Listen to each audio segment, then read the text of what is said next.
Hip का खराब हो जाना, देखें यंग पेशेंट होते हैं, यंग लोग होते हैं, उनका जो हिप यानी कि जो कूला है उसकी जो जोड़ है, उसका जो हेड है ना, वो खराब हो जाता है।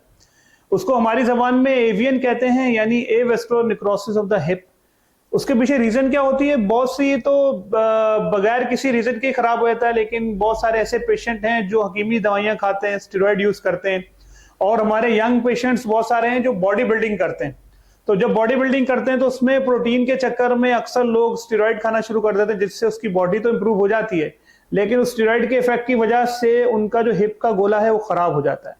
अब ये हिप का गोला खराब हो जाता है तो इसका अल्टीमेट ट्रीटमेंट तो यही निकलता है कि हम टोटल हिप रिप्लेसमेंट करें, यानी हिप आर्थोप्लास्टी करके गोले को चेंज कर दें। लेकिन यंग एज में गोला चेंज कर देना it's not that easy thing कि हम आसानी से वो कर दें। तो इसीलिए अब जो है इसके लिए जो लेटेस्ट टेक्नोलॉजी है, कोशिश यही है कि किसी तरह हिप का जो गोला है पेशेंट का, यंग पेशेंट्स में वो बच जाए, प्रिजर्व रह जाए। तो अभी जो लेटेस्ट टेक्नोलॉजी जिसको स्टेम सेल्स कहते हैं, इसके जरिए हम क्या करते हैं, जो हिप का गोला है उसके हेड के पास या हेड के अंदर जो है स्टेम सेल्स इंजेक्ट कर देते हैं।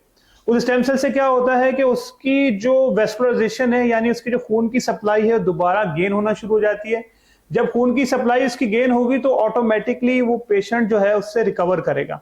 तो मैं समझूंगा कि जो पेशेंट एवियन के हैं तो उनको इतना परेशान होने की जरूरत नहीं है, और फौरी ऑपरेशन की भी मेरी नज़र में ज़रूरत नहीं है। अगर अर्ली स्टेज के हैं तो उनके लिए जो है स्टेम सेल ट्रीटमेंट और पीआरपी ट्रीटमेंट आइडियल है। वो अपने करीबी सेंटर से रुजू करें और इसके लिए प्रॉपर इलाज कराएं अपना।